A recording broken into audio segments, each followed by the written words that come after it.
अच्छा बच्चों, आज का जो लेक्चर है ना वो है मार्केटिंग फॉर एंटरप्रेन्योरियल वेंचर्स। ठीक है, वेंचर का मतलब होता है बिजनेस। ठीक है, तो जो भी एंटरप्रेन्योर बिजनेस स्टार्ट करता है उसमें जो भी हम प्रोडक्ट बना रहे हैं या सर्विस है तो उसको बेचने के लिए हम मार्केटिंग करते हैं। ठीक है, मार्केटिंग वो टूल होता है जो कि आपके प्रोडक्ट्स को, गुड्स को, सर्विसेज को बेचने के काम आता है। ठीक है, अगर आपकी मार्केटिंग इफेक्टिव है इसका मतलब है कि जी आपकी गुड्स बिक जाएंगी, लेकिन अगर आपको मार्केटिंग करनी नहीं आती तो सो सॉरी टू से बहुत मुश्किल है कि आपकी कोई चीज बिके। ठीक है, यानी अल्लाह भरोसे तो कुछ भी नहीं है ना। फिर अब मार्केटिंग की जो डेफिनेशन है ना वो डेफिनेशन जरा गौर से पढ़ो। It is a process of identifying customer needs and creating, communicating, delivering the exchange value to satisfy those needs and profitability. ये है थोड़ी सी कॉम्प्लेक्स डेफिनेशन। ठीक है, इसको सिंपल वर्ड्स में समझाओ ना तो कस्टमर की या कंज्यूमर की डिमांड को आइडेंटिफाई करके वो जो चाह रहा है, ठीक है, वो चीज आपने प्रोड्यूस करनी है ताकि आप नए कस्टमर रिटेन करो। ठीक है, और पुराने भी संभाल के रखो। सही है, आपने नए कस्टमर भी बनाने हैं और पुराने वालों को जाने भी नहीं देना, क्योंकि अगर आपके नए कस्टमर आ रहे हैं और पुराने जा रहे हैं तो आपका बिजनेस फेलियर की तरफ है। ठीक है, क्योंकि पुराने वाले होते हैं वो उन्हीं की वजह से नए वाले आते हैं, और अगर पुराने वाले जा रहे हैं तो फिर नए वाले भी कुछ अर्से बाद चले जाएंगे। तो और बिजनेस में अगर आपका कोई एक कस्टमर भी आपसे नाराज होकर गया ना तो आप पे बहुत बड़ा इंपैक्ट पड़ता है। मैं मजाक नहीं कर रहा, ये सीरियस बात है। अगर बिजनेस में अगर कोई भी कस्टमर आपसे नाराज हो गए, आपसे खार खा के गया ना, वो आगे 10 जगह आपकी बुराई करेगा। ठीक है, इसीलिए कहते हैं कि जी जो बिजनेस होता है ना उसमें कस्टमर को कभी रुसवा या उसको नाराज नहीं करना चाहिए। कोर एलिमेंट्स ऑफ मार्केटिंग है उसी डेफिनेशन के हिस्से लिखे हुए हैं। ठीक है, कि नीड्स, वांट्स एंड डिमांड, तीनों का फर्क पता है? नीड्स क्या होती हैं? जरूरियात। वांट्स जो हमें ख्वाहिशात हैं, ख्वाहिशात की तरफ से, और डिमांड जो ख्वाहिशात को हम पूरा करने के लिए हसरत करते हैं उसको डिमांड कहते हैं। ठीक है, हाँ हाँ, बाइंग पावर कह लो। वैल्यू एंड सेटिस्फेक्शन, वैल्यू का मतलब होता है कि उस चीज की कदर कितनी है। कीमत का मतलब तो उसकी प्राइस होता है ना, उस चीज की कदर कितनी है, क्या वो असल में उस उतनी कीमत की है या नहीं। फिर सेटिस्फेक्शन, आपको उस प्रोडक्ट को यूटिलाइज करके कितनी यूटिलिटी मिल रही है। यूटिलिटी, लॉ ऑफ यूटिलिटी पढ़ लिया? वो होता है ना कि जैसे जैसे चीजों को इस्तेमाल करते हैं वैसे वैसे उसकी कदर कम होती जाती है, तो ये चीज है। फिर एक्सचेंज प्रोसेस, एक्सचेंज प्रोसेस पता है? मैंने तुम लोगों को ना सलमान रज़वी साहब के सामने पेश करता ना, तुम लोगों ने पहला लेक्चर पढ़ा था production of wealth, consumption of wealth, exchange of wealth. तो एक्सचेंज ऑफ वेल्थ क्या होता है? तो एक्सचेंज, ठहरो, फिर है कस्टमर रिलेशनशिप। मैंने पहले भी कहा था मार्केटिंग है ही कस्टमर रिलेशनशिप के बारे में। अगर आपकी कस्टमर की आपसे नहीं बनती या आपने अपने कस्टमर को नाराज करके भेजा है तो आप अपने ना बंद होने की तैयारी कर लो। कस्टमर आप पे बहुत नेगेटिव इंपैक्ट डालता है। ठीक है, फॉर एग्जाम्पल क्या कह रहे हो? एक्सचेंज प्रोसेस, एक्सचेंज प्रोसेस ये होता है कि जी दौलत का तबादला। फॉर एग्जांपल मार्केटिंग के अंदर जब हम ऐड लगा रहे हैं, ठीक है, तो हम उस ऐड की कॉस्ट पे कर रहे हैं। ठीक है, अब उस ऐड को देख के लोग आएंगे, लोग हमें पैसे देंगे, ठीक है, और हमसे चीज खरीद के लेके जाएंगे। फिर जो हमारे पास पैसे वापस आएंगे उससे हम कोई रॉ मटेरियल खरीदेंगे, ठीक है, या फिर हम कहीं उससे बिजली के बिल पे करेंगे। तो ये पैसा जो है वो सर्कुलेशन में आ रहा है, इसको एक्सचेंज प्रोसेस कहते हैं। मार्केट एंड टारगेट ऑडियंस, आपको अपनी मार्केट का नॉलेज होना चाहिए। टारगेट मार्केट मतलब फॉर एग्जांपल अगर मेरी ब्रांड शॉप है गर्ल्स वेयर की, ठीक है, यानी गर्ल्स वेयर की शॉप है मेरी, तो अगर मैं एड मेल्स को दिखाऊंगा उसका कोई फायदा नहीं है। मेल्स ने तो खरीदना ही नहीं है, फीमेल ने खरीदना। बहुत कोई रेयर चांस होगा किसी ने किसी के लिए गिफ्ट खरीदना हो तो आ जाए, लेकिन वो भी बहुत रेयर चांस है। मेजरली तो फीमेल के लिए वो शॉप है। या टॉय शॉप है, टॉय शॉप का एड मैं आप लोगों को दिखाऊंगा, पागल हो गया। ठीक है, तो क्योंकि इस उम्र में अमूमन टॉयज के साथ खेलना वैसे नहीं अच्छा समझा जाता, लेकिन मैंने एक दफा क्लास में बताया था कि आप टॉयज के जितना करते हो आपकी क्रिएटिविटी इनहैंस होती है। अच्छा, फिर हमारे पास आता है टाइप्स ऑफ मार्केटिंग। अगर हमारे टाइम पे, क्योंकि जब बीकॉम ऑनर्स था, ये स्पेशलाइजेशन होती थी मार्केटिंग की। अब आपकी तो क्योंकि बीएस ई कॉमर्स है तो ये वैसे ही स्पेशलाइज डिग्री है ना, ई कॉमर्स की डिग्री। अब इसमें फर्दर कोई स्पेशलाइजेशन नहीं होगी। लेकिन जब हम थे तो हमारी बीएस कॉमर्स या बीकॉम ऑनर्स थी, तो बीकॉम ऑनर्स में 7वें सेमेस्टर में जाके स्पेशलाइजेशन ऑफर होती थी, जिसमें होती थी फाइनेंस, मार्केटिंग, मैनेजमेंट और अकाउंट्स। ठीक है, तो ये मार्केटिंग की स्पेशलाइजेशन में ये पूरे पूरे सब्जेक्ट होते हैं। सबसे पहले आता है रिटेल मार्केटिंग। रिटेलर का पता क्या होता है? जो मोहल्ले का दुकानदार है ना उसको रिटेलर कहते हैं। तो उसमें मार्केटिंग उसने कैसे करनी है वो इस सब्जेक्ट के अंदर होता है। ट्रेडिशनल मार्केटिंग से मुराद ये बैनर्स और ये फ्लेक्स वगैरह लगा दो, ये ट्रेडिशनल मार्केटिंग होती है।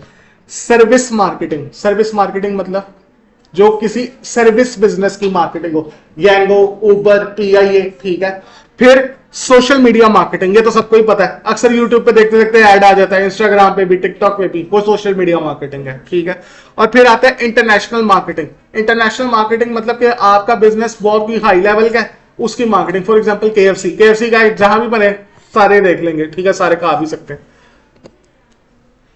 अच्छा, ये 7 P's ऑफ मार्केटिंग है, इनको याद रखना। आगे अगर मार्केटिंग का जब कोर्स पढ़ोगे ना, उसमें ये काम आते हैं। सबसे पहले आता है प्रोडक्ट, आपने बेचना क्या है। मार्केटिंग तो होगी तब जब अपने प्रोडक्ट का पता होगा ना। फॉर एग्जांपल हम किसी को कहते हैं तुमने हमारे लिए ऐड बनाना है, ठीक है, और हम उसको अपना प्रोडक्ट ही क्लियर नहीं करते, प्रोडक्ट था हमारा गाड़ी का और सर्फ द ऐड बना लिया, फिर कोई तुक्की नहीं आपस में। फिर प्राइस, आपने प्राइस क्या रखनी है उस ऐड की। तुम लोगों को पता है कि जो नहर पे जब जाते हुए बिल बोर्ड वो जो होते हैं स्क्रीन जिस पे ऐड चल रहे होते हैं, 1 घंटे का कितना होता है। हमें ज़िया साहब ने अपने टाइम पे बताया था कि जब हम थे 2020-22 की बात है, उस वक्त मेरे ख्याल से कि 5 लाख 1 घंटे का था, और अब पता नहीं वो कितने का होगा। फिर प्लेस मतलब आपने किन किन जगहों पे ऐड शो करने हैं, ठीक है। वो देखो मेरी बात सुनो, कोई ऐसा एरिया जहां पे भी डेवलपमेंट ही नहीं है, जहां पे लोग ही नहीं है, वहां अमूमन ऐड या फ्लेक्स वगैरह नहीं लगाते। क्यों? वहां कोई है नहीं तो हम क्यों अपनी कॉज आया करेंगे, वही बैनर बना के कहीं और लगा दें। फॉर एग्जांपल है, लेकिन ये वाली बिल्डिंग ज्यादा पॉपुलेटेड है एज कम्पेयर टू वो वाली बिल्डिंग, ठीक है। अब कोई भी ऐड होगा तो मैं इधर लगाऊंगा ना, ठीक है। क्यों? अब मैंने एक ही बैनर बनाना है, मेरे पास पैसे ही उतने हैं, तो मैं उस जगह वो क्यों लगाऊं जहां बंदे ही नहीं है, ठीक है।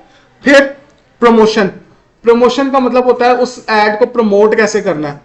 फिल्म्स का पता ना, इंडियन फिल्म्स वगैरह सब देखते तो उनके प्रोमोस जो होते हैं, ठीक है, जो छोटे छोटे क्लिप्स चलते हैं, उसके बाद ये जब कपिल शर्मा के शो पे जाते हैं ना, ये सारे ये क्या करने जाते हैं, अपनी फिल्म प्रमोट करने जाते हैं।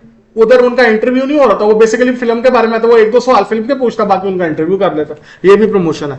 फिर फिजिकल एविडेंस, जो दिखता है वही बिकता है, ठीक है। ये बात इस पूरे कॉन्टेक्स्ट को समराइज कर लो, ठीक है। फिर है अगला पीपल, किन लोगों के लिए मार्केटिंग का ऐड बनाना है, ठीक है, किस एज ग्रुप के लिए बनाना है, किस जेंडर के लिए बनाना है। फॉर एग्जांपल हम लोगों ने एक वैसी वेलफेयर ऐड बनाना है किसी एनजीओ का, जो कि कह रही है कि जी हम लोगों ने लोगों को सही से डील करना है, या लोगों को कह लो जो ट्रांसजेंडर भी है उनको भी इक्वालिटी के राइट्स देने हैं, ठीक है। तो ये स्पेशली ऐड ट्रांसजेंडर कम्युनिटी के लिए, लेकिन दिखाना किसको जरूरी है, हम लोगों को, ताकि हम लोग इक्वली उसको ट्रीट करें, ठीक है।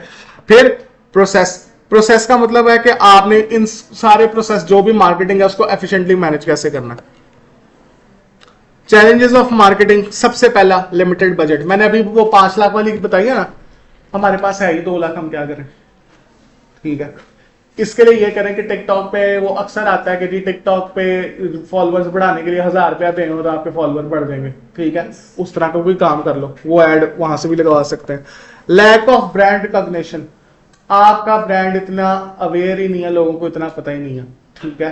फॉर एग्जाम्पल जब लेयर्स नया नया आया था, लोगों को इतना नहीं पता था, आहिस्ता आहिस्ता हाइप क्रिएट होती है ना। कबाब चीज कितनी देर से एग्जिस्ट कर रहा था, लोगों को नहीं पता था, तो जब ये बंद हुआ फलस्तीन वगैरह की वजह से, तब हमें पता था शायद कबाब चीज भी एग्जिस्ट करते हैं।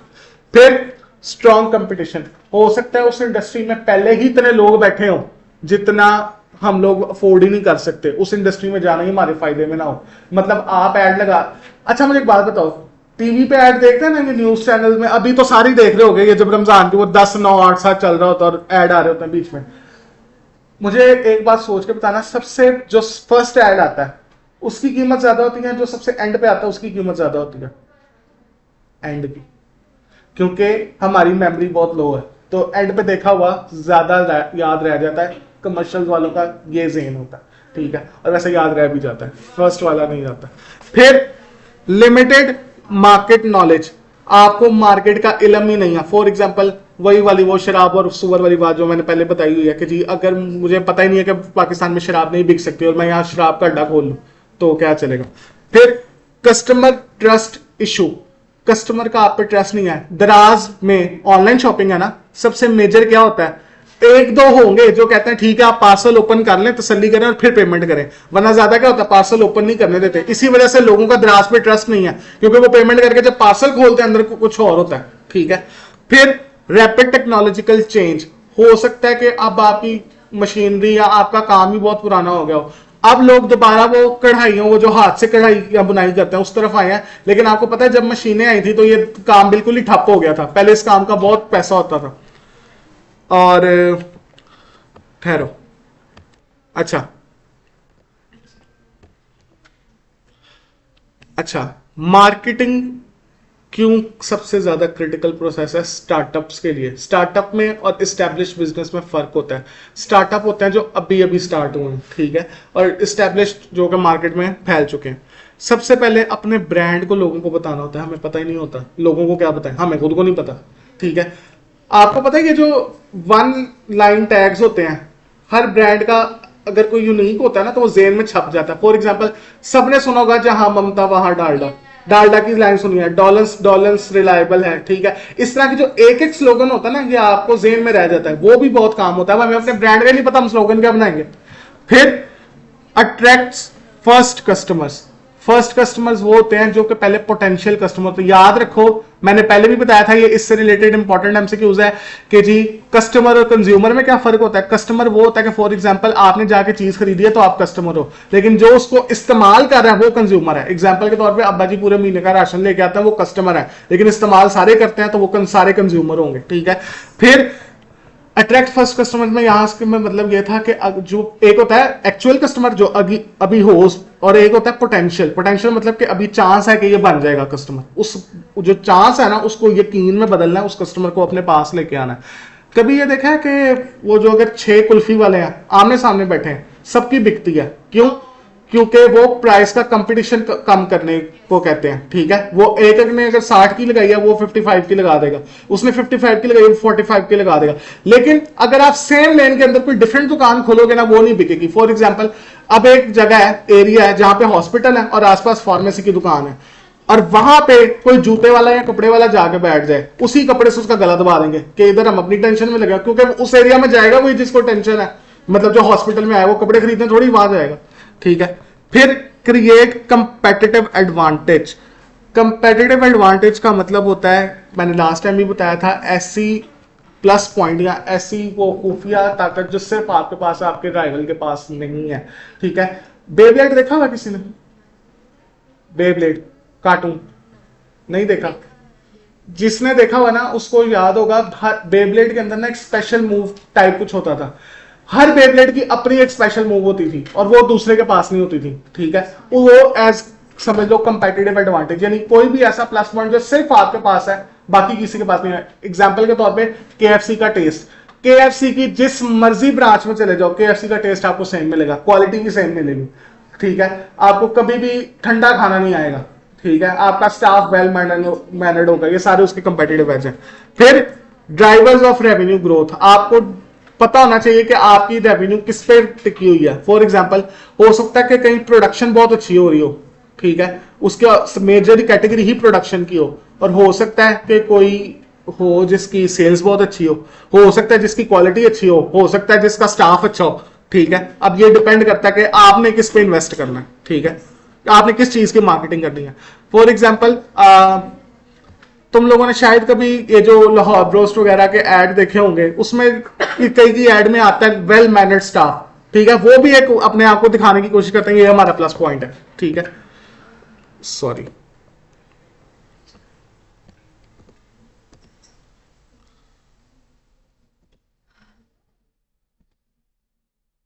अच्छा मार्केटिंग रिसर्च। मार्केटिंग रिसर्च या रिसर्च ये तुम लोगों ने प्रॉपर सब्जेक्ट पढ़ना है। ठीक है, मार्केटिंग का नहीं, प्रॉपर रिसर्च का अलग से सब्जेक्ट। अब मार्केटिंग रिसर्च ये है कि हम मार्केट की रिसर्च करते हैं, यानी रिसर्च के साथ सिर्फ मार्केटिंग लगा दिया, लेकिन ये प्रॉपर सब्जेक्ट है। आगे एमफिल पीएचडी करने के लिए ये सबसे ज्यादा इंपॉर्टेंट सब्जेक्ट है, यही पढ़ोगे। अगर एमफिल पीएचडी करोगे सारी जिंदगी फिर इस पर ही रहना। ठीक है, इसमें क्या होता है कि हम डाटा कलेक्ट करते हैं और उस डाटा की बेस पे रिजल्ट्स एनालाइज करके प्रिडिक्शन करते हैं कि ये होगा ये नहीं होगा। ठीक है, अच्छा इसमें टाइप्स ऑफ मार्केटिंग रिसर्च के अंदर 2 तरह के डाटा टाइप्स होते हैं, एक होता है प्राइमरी, एक होता है सेकेंडरी। जैसे मैंने गूगल फॉर्म का लिंक आपको भेजा था ना, ठीक है, ये फिल कर दो। ये होता है प्राइमरी डाटा, कि मैंने खुद डाटा कलेक्ट करना है, आपको मैंने लिंक भेज दिया और आपकी मदद से डाटा मैंने खुद कलेक्ट करना है, प्राइमरी डाटा। सेकेंडरी डाटा के मैंने क्वेश्चन कलेक्ट कर लिया ना, ये मुझसे आके कहते हैं ये डाटा मुझे दे दें, मैं इसको बना बनाया डाटा दे देता हूं, ये सेकेंडरी डाटा। ठीक है, प्राइमरी जब मैंने खुद कलेक्ट किया, सेकेंडरी जब बना बनाया डाटा हो। ये याद रखना, फर्क है, एमसीक्यूज में आएगा। फिर स्टेप्स इन मार्केटिंग रिसर्च, सबसे पहले प्रॉब्लम आइडेंटिफाई करो। ठीक है, आपने इतना खप रहे हो, रिसर्च वगैरह कर रहे हो और आपको अपनी प्रॉब्लम ही नहीं पता। इसकी एग्जांपल ऐसे है, आपको बुखार था, ठीक है, आपको पेन हो रही थी जॉइंट्स में, ठीक है, असल में हुआ था आपको डेंगू, उसने आपको बुखार की दवाई दे दी डॉक्टर ने, काम होगा? नहीं, काम और खराब हो जाएगा। ठीक है, फिर डिफाइन अ रिसर्च प्लान या develop a research plan. Problem को सॉल्व करने के लिए आपकी प्लानिंग बहुत जरूरी है। ठीक है, आपने रिसर्च जो होती है ना वो फेजेस में करनी होती है। ठीक है, उस फेज में आपने अपना काम मुकम्मल करना होता है। फिर कलेक्ट डाटा, डाटा कलेक्ट करना है। आपको पता है कि मोस्टली मार्केटिंग के अंदर ना प्राइमरी डाटा होता है, यानी ये जो क्वेश्चन है मैंने आपसे फिल करवाया था ना, वो वाला डाटा होता है। ठीक है, फिर एनालाइज डाटा। डाटा एनालिसिस के लिए मुख्तलिफ सॉफ्टवेयर हैं, मैं अभी आपको बल्कि एक दिखा भी देता हूं, एक मिनट रुको। ये देखो, ये डाटा एनालिसिस का सॉफ्टवेयर है, इसको कहते हैं स्मार्ट पीएलएस। ठीक है, अभी आप लोगों ने क्योंकि पढ़ा ही नहीं है तो आप लोगों को नहीं पता। बहरहाल इस पे जब आप डाटा को एनालाइज करते हो ना, यहाँ पे आपने एक बटन दबाना होता है और आपको पता लग जाता है कि आपके क्या रिजल्ट्स आए हैं। उस रिजल्ट्स को इंटरप्रेट कैसे करते हैं ये मैं नहीं बता रहा, क्योंकि अभी आपको कुछ समझ नहीं आएगी कि मैं क्या बोल रहा हूँ। ठीक है, ये जब एमफिल लेवल पे हम जाते हैं ना, तब पता लगता है। ये न्यूमेरिक वैल्यूज की इंटरप्रिटेशन होती है। ठीक है, उन इंटरप्रिटेशन की बेस पे हम कहते हैं कि इस पे इसका इफेक्ट है या नहीं, या ये इसको इनहेंस कर रहा है या नहीं कर रहा, जो भी है। ठीक है, तो ये हमारे डाटा टूल्स होते हैं। अच्छा, इसके अलावा एसपीएसएस भी है जिसपे आप डाटा कलेक्ट जो है वो एनालाइज कर सकते हो। फिर प्रेजेंट फाइंडिंग्स, ये जो भी मैंने न्यूमेरिक वैल्यूज दिखाई थी उनकी बेस पे हम इंटरप्रिटेशन करते हैं। ठीक है, फिर आता है मेक डिसीजन, और उन डिसीजन की बेस पे उन इंटरप्रिटेशन की बेस पे हम डिसीजन लेते हैं कि हमने इन्वेस्टमेंट की तरफ जाना है, नहीं जाना। ठीक है, कोई और प्रोडक्ट अडेप्ट करनी है या क्या करना है। फिर मार्केटिंग प्लान क्या होता है? मार्केटिंग प्लान होता है कि जब अपने गोल्स और ऑब्जेक्टिव्स को अचीव करने के लिए आप शॉर्ट टर्म प्लान बनाते हो ना, उसको मार्केटिंग प्लान कहते हैं। मार्केटिंग में सबसे पहले जो कंपोनेंट्स होते हैं उस प्लान के, एग्जेक्टिव समरी, उस प्लान की शॉर्ट समरी होनी चाहिए। ठीक है, क्योंकि हो सकता है कि पूरा प्लान पढ़ने का किसी के पास टाइम ना हो। आपके डायरेक्टर के पास जाता है ना सीईओ सीएफओ, उसने 1 मिनट में साइन करके वापस भेजना, तो उसको और बहुत काम है, वो पूरा प्लान नहीं बैठेगा, वो एक समरी पढ़ेगा, उसकी बेस पे साइन कर देगा। ठीक है, फिर सिचुएशन एनालिसिस, स्वॉट का मतलब पता है ना, मैंने 6 बार पहले भी बताया। ठीक है, फिर टारगेट मार्केट, टारगेट मार्केट का अभी बताया था 2 मिनट पहले कि टारगेट मार्केट क्या होती है। आप जिस प्रोडक्ट को जहां जिस एरिया में जिस कम्युनिटी में बेचना चाह रहे हो वो मार्केट है। फिर मार्केटिंग ऑब्जेक्टिव्स, मार्केटिंग कर क्यों रहे हो, उसके पीछे का ऑब्जेक्टिव क्या है। मेजर ऑब्जेक्टिव क्या होता है हर मार्केटिंग का, ताकि हमारी प्रोडक्ट बिके, इसके अलावा क्या ही होगा। फिर हाँ, तो बिकेगी तो सक्सेस होगा कि दुआना लेके हो जाएगा। फिर मार्केटिंग स्ट्रेटेजीज, मार्केटिंग स्ट्रेटेजीज तरबूजा, मार्केटिंग स्ट्रेटेजीज होती हैं कि जी आपने, एक होती है पुल स्ट्रेटेजी, एक होती है पुश स्ट्रेटेजी। ठीक है, अब वो क्या होती है वो बाद में बताऊंगा, तुम लोगों को समझ ही नहीं आनी। फिर बजट, सबसे इंपॉर्टेंट, मैंने अभी बताया था आपके पास मार्केटिंग करने के लिए बजट ही 2 लाख का है, तो आप 5 लाख का 1 घंटे का एड कैसे अफोर्ड करोगे। अब आपने उस 2 लाख के अंदर रहना ना, तो अब देखो कि उस 2 लाख में क्या कर सकते हो। फिर हाँ, ये होता है कि आप 2 लाख के अंदर अपने सोशल मीडिया पे कर सकते हो। और वैसे मुझे लगता है कि शायद ट्रेडिशनल मार्केटिंग का रिवाज कम हो गया, अखबार हम में से कोई पढ़ता नहीं, बिल बोर्ड देखने की भी फुर्सत नहीं, सारा 24 घंटे तो मोबाइल में होते हैं, तो इसलिए मोबाइल पे ऐड भी ज्यादा आते हैं। फिर control and evaluation, control and evaluation का मतलब है कि जो भी आपने स्ट्रेटेजीज बनाई है इस प्लान को इंप्लीमेंट करो, इंप्लीमेंट करके देखो कि जहां उसमें ट्रीटमेंट की जरूरत है या जहां उसको सही करने की जरूरत है उसको इनहैंस कर लो। फिर IMC, integrated marketing communication, integrated marketing communication होती है जब हम इसमें अपने मल्टीपल प्रमोशन टूल्स को यूज करते हैं। एग्जाम्पल, हम ट्रेडिशनल मार्केटिंग भी कर रहे हैं, सोशल मीडिया मार्केटिंग भी कर रहे हैं, ठीक है, अपनी वो कह लो डिजिटल मार्केटिंग भी कर रहे हैं। जब हम यानी एक से ज्यादा चीज को इस्तेमाल करते हैं ना, उसको ये कहते हैं। ठीक है, एक सोर्स है कि आपने बैनर लगा दिए ट्रेडिशनल मार्केटिंग, एक सोर्स है आप मोबाइल पे ऐड दे रहे हो, इन दो आपने दोनों जगह ऐड दे दिया। ठीक है, ये होती है इंटररेटेड मार्केट कम्युनिकेशन। बेनिफिट्स क्या होते हैं? सबसे पहले कंसिस्टेंट ब्रांड इमेज, सबको पता लग रहा होता है यार ये ब्रांड बड़ा जाना पहचाना है, ठीक है। क्यों? क्योंकि उसको लगता है अच्छा ये इतना बड़ा ब्रांड है कि इसने बैनर के भी पैसे दे दिए हैं और सोशल मीडिया पे भी इसका ऐड आ रहा है। फिर कॉस्ट एफिशिएंसी, कॉस्ट एफिशिएंसी का क्या मतलब है? बैनर जो है उस पर आपने घंटे के लिए लगवा दिया, ठीक है, आपके पास इतने पैसे थे, उतर गया, सोशल मीडिया पे तो चलता रहेगा ना, घंटे में अगर 5 लोगों ने भी देखा, ठीक है, तो बाद में उनको ये तो होगा कि अच्छा इधर भी हमने देखा था, यहां भी आ रहा है, ठीक है। फिर स्ट्रॉन्गर कस्टमर इंगेजमेंट, आज भी पाकिस्तान में कुछ लोग हैं जो मोबाइल यूज नहीं करते, ठीक है, मोस्टली जो ओल्ड एज पीपल कह लो, ठीक है, या कुछ लोग होते हैं जिनके पास टच मोबाइल होता भी है लेकिन वो इतना ज्यादा यूज नहीं करते, सिर्फ सुनने वगैरह के लिए रखा हुआ है। फिर या व्हाट्सएप मेजर, उसके अलावा कुछ नहीं। फिर बेटर मार्केटिंग इम्पैक्ट, देखो आपके राइवल को सोचने दो कि इनके पास बहुत पैसा है, ठीक है, उनको उसको सोच के टेंशन में पड़े रहने दो, ठीक है। वो जितना ये सोचेगा ना वो आपकी ज्यादा फिक्र करेगा, अपने से ज्यादा फिक्र करेगा, ठीक है, तो उसको इस सोच में पड़े रहने दो, ठीक है। वो आपको जो है वो बार बार ये सोचता है कि यार इसके पास इतना पैसा है कि ये ट्रेडिशनल मार्केटिंग भी कर रहा है, ऑनलाइन मार्केटिंग भी कर रहा है और ये अब ज्यादा कस्टमर ग्रैब करेगा, ठीक है।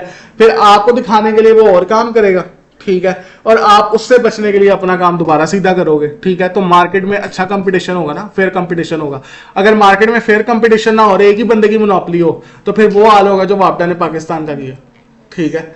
वापडा में याद है 2008 में, अच्छा बहुत छोटे हो गए, मैं होश में था, बहरहाल 2008 से आगे ऑनवर्ड, ठीक है, लोड शेडिंग थी स्वेर किस्म की जब जरदारी की हुकूमत थी, ठीक है। लाइट 20-20 घंटे नहीं होती थी, अगर 6 घंटे की लाइट गया आधा घंटा आती थी फिर चली जाती थी, इतना बुरा हाल था, ठीक है, क्योंकि वापडा के अलावा हमारे पास कोई सोर्स ही नहीं था इलेक्ट्रिसिटी का। अब तो सोलर प्लेट्स वगैरह आ गई है ना, तो उस वक्त तो था ही नहीं कुछ, तो जनरेटर लोग खरीद नहीं सकते थे, बहुत महंगे थे उस वक्त।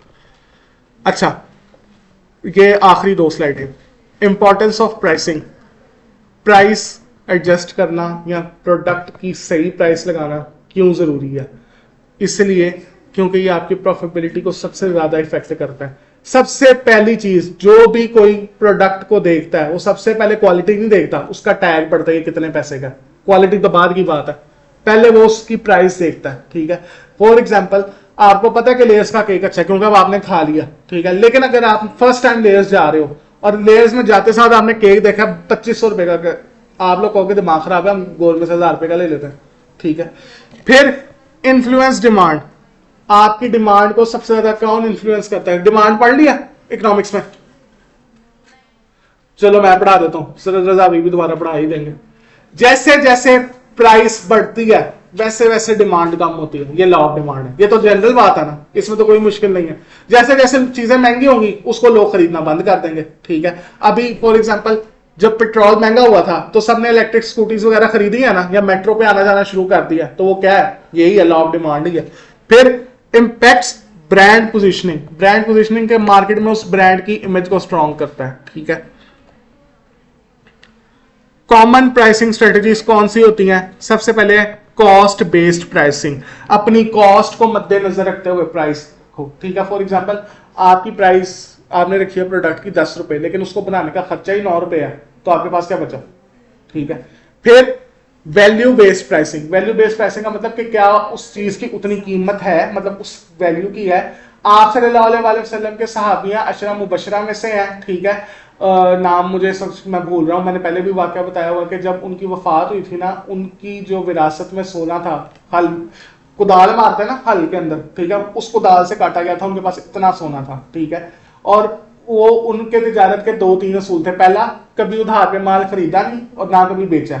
दूसरा, जो भी चीज है ना उसमें से खराब हिस्सा अलहदा कर दो, सही हिस्सा अलहदा कर दो, दोनों की फिक्स प्राइस है, जिसको जौन सा वारा खाता ले लो, ठीक है। अब इसमें क्या, उन्होंने अपने सामान के खुद पॉजिटिव और नेगेटिव एक्सपेक्ट्स बता दिए। अब जिसको जो वारा खाता है वो ले ले। आज आपको पता है ऐसे ही नहीं कहा जाता कि जो ईमानदार ताजिर होते हैं उनका हश्र नबियों के साथ होगा, ठीक है। कुछ चीजें जो अंबिया की होती हैं, फॉर एग्जाम्पल तिजारत, टीचिंग, ये अंबिया का पेशा है, ठीक है, तो इसमें आप मिलावट ना ही करें तो अच्छी बात है। फिर कंपटीशन बेस्ड प्राइसिंग, ये तो सबने देखा होगा कि इसने 10 रुपए की चीज लगाई है, देखने वाला 8 रुपए की लगा देता है, ठीक है। उसने 8 की लगाई है, वो 7 की लगा देता है, तो हम देखा देखी प्राइस कम करते हैं, ठीक है। फिर है स्किमिंग इसको छोड़ दो, ये तुम लोगों को नहीं आएगी, ठीक है, पढ़ा हुआ है, चलो ठीक है, अब पढ़ा ही हुआ है, ठीक है। अच्छा, प्राइस चैलेंजेस फॉर स्टार्टअप, सबसे पहले limited cost data. Limited cost data का मतलब है कि जी आपके पास, आपने को पता ही नहीं है कि प्रोडक्ट मैंने कितने की रखनी है, ठीक है। फॉर एग्जांपल जो कोई नया नाचने वाला होता है या नया कोई अपना कारोबार चला रहा है, अभी नया नया एंटर हुआ है, ठीक है, मोस्टली ये वुमेन एंटरप्रेन्योर्स के साथ होता है जिनको बिजनेस का या मार्केट का इतना एक्सपीरियंस नहीं होता, वो नई नई मार्केट में आती है, ठीक है। इसलिए आपको ये समझा रहा हूँ कि जब भी आप मार्केट में जाओ ना, ठीक है, अपना कोई भी बिजनेस स्टार्ट करना है या कुछ भी, तो सबसे पहले ना इर्द गिर्द जाके खुद कस्टमर बन के देखो कि ये वाली चीज कितने की बिक रही है, ठीक है, उस हिसाब से उसको बेचो, ठीक है। फिर कंपेटिटिव प्रेशर। कंपेटिटिव प्रेशर ये है कि जी वो अक्सर अम्मियों की एक टैगलाइन होती है कि यार इस वाली दुकान पे तो इतने का मिल रहा है, आप इतना महंगा दे रहे हैं, ठीक है, वो कंपेटिटिव। फिर कस्टमर प्राइस सेंसिटिविटी। पोर्टर्स का 5 मॉडल पढ़ाया था ना, उसमें एक लाइन थी, बाइंग पावर ऑफ कंज्यूमर। अब उसकी बाइंग पावर ही नहीं है तो वो क्यों खरीदेगा, ठीक है, अपने बजट से तो कोई आउट नहीं होगा। फिर cash flow constraints. Cash flow का मतलब पता है, पढ़ के भी नहीं पता लग रहा, ठहरो जरा, तुम लोगों की बेइज्जती का टाइम आ गया। नाम से पता लग रहा है कैश का फ्लो, ठीक है। अक्सर होता ये है कि जी बिजनेस में ना हम उधार माल खरीदते हैं और बेचते हैं। कैश फ्लो स्टेटमेंट दो तरह के बेसिस सिस्टम्स होते हैं, कैश बेस्ड सिस्टम और accrual based system. Cash based system होता है जब आपने जिस वक्त टाइम चीज खरीदी या बेची है उसी टाइम पैसे का लेन देन कर लिया, ये होता है कैश बेस्ड। अक्रूवल बेस होता है कि आप उधार पे चीज खरीदते बेचते हो। अब सोच के बताना, तुम लोगों ने पढ़ा हुआ, तुम लोगों ने अभी क्या है, कैश फ्लो स्टेटमेंट किस में बनती है, अक्रूवल बेस में कि कैश बेस में? दुर्फिटे में, अक्रूवल बेस में। क्या किसने था पढ़ा हुआ? अच्छा खैर, अक्रूवल बेस में क्यों बनती है आप खुद सोचो। जिस स्टेट अगर कैश बेस सिस्टम है उसी वक्त कैश का लेन देन हो गया, वो तो उसी वक्त खत्म हो गया ना। अक्रूवल उधार पे चल रहा है, उसमें तो फ्लो रिकॉर्ड करना है, उसमें तो जरूरत है। जब कैश में लेन देन हो गया उसमें तो जरूरत ही नहीं है कैश का फ्लो रिकॉर्ड करने की, हमने क्यों रिकॉर्ड करना? तो ये चीज है। और कैश फ्लो कंस्ट्रेंट का बेसिकली पॉइंट ये था कि आपके पास पैसे की कमी है, आपका पैसा कहीं फंसा हुआ है, पैसा जो है इस वक्त यहां नहीं लग सकता, ठीक है, आपकी कोई सिचुएशन ऐसी है। शुक्र, चलो जी खत्म हो गए।